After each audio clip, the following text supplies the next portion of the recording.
తండ్రి ప్రేమను తెలిసిన వాని మాటలు ఒకలా ఉంటాయి. తండ్రి ప్రేమ తెలియని వాని మాటలు మరోలా ఉంటాయి.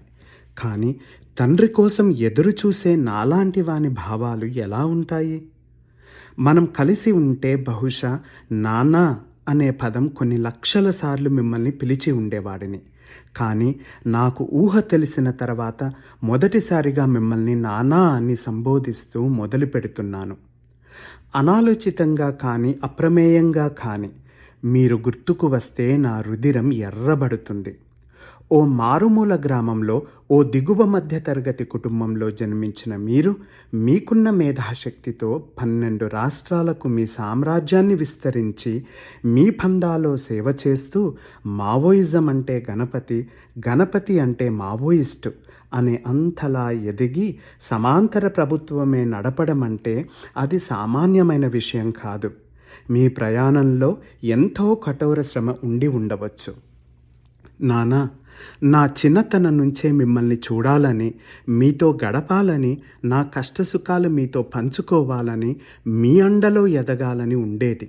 మీకోసం నా మనసు పడే ఆరాటం, నాలో ఉండే నా ఆవేదనతో నా కన్నులు ఎన్ని దిక్కులు చూసినా మీరు కనపడరు. నా హృదయఘోష మీకు వినపడదు.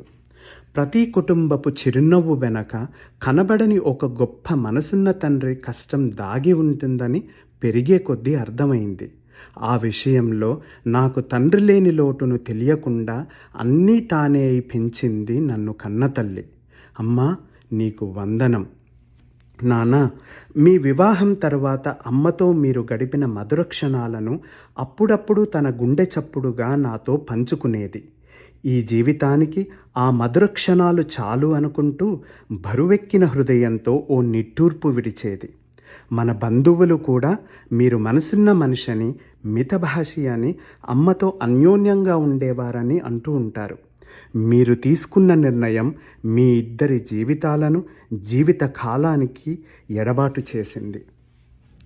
మీరెంచుకున్న గమ్యము వైపు అడుగులు వేస్తూ అజ్ఞాత జీవితం ప్రారంభించాక అమ్మ ఎన్ని సంవత్సరాలు తన కన్నీటితో ఎన్ని మెత్తాలు తడిసిపోయాయో ఎవ్వరికీ తెలియదు. ఏ బట్ట కట్టిందో, ఏ తిండి తిన్నదో కూడా ఎవ్వరికీ తెలియదు. సమాజాన్ని ఎదురుపడలేక ఇంటి గడప దాటలేదు. నన్ను పెంచుకుంటూ తన బాధను మరిచింది. నాకు తెలిసి అమ్మ పుట్టినప్పటి నుంచి ఏ సుఖమూ అనుభవించలేదు. అమ్మ అనారోగ్యంతో ఇబ్బంది పడుతున్నా తన ధైర్యాన్ని కోల్పోకుండా పోరాడుతూనే ఉంది. నాన్నా, మీరు ఎంచుకున్న సిద్ధాంతాన్ని ప్రశ్నించడం లేదు. మంచో చెడో మీరు తీసుకున్న నిర్ణయానికి కట్టుబడి దీర్ఘకాలిక పోరాటం చేయడం అంటే అది ఆత్మార్పణే. విప్లవం అంటే కష్ట నష్టాలతో కూడుకున్న దారి, ఎన్నో త్యాగాలు, ఎంతోమంది యోధుల వీరమరణాలు. ఎందరో తమ తల్లిదండ్రులను, తమ కుటుంబాన్ని వదిలి ప్రజలను చైతన్యవంతులుగా చేస్తూ, ప్రజల కోసం పోరాటం చేస్తూ ప్రజల గుండెల్లో నిలిచిపోయారంటే అది అసామాన్యమే. ఒకప్పటి పరిస్థితులతో పోల్చితే ఇప్పటి పరిస్థితులకు చాలా మార్పే ఉంది. సమాజ అంతర్గతంగా సమస్యలు చాలానే ఉండవచ్చు. కానీ నేటి తరం ఎంతో అవగాహనతో ఉంటూ సామాజిక మార్పులకు అనుగుణంగా ప్రపంచంతో అనుసంధానమై ఉంటున్నారు.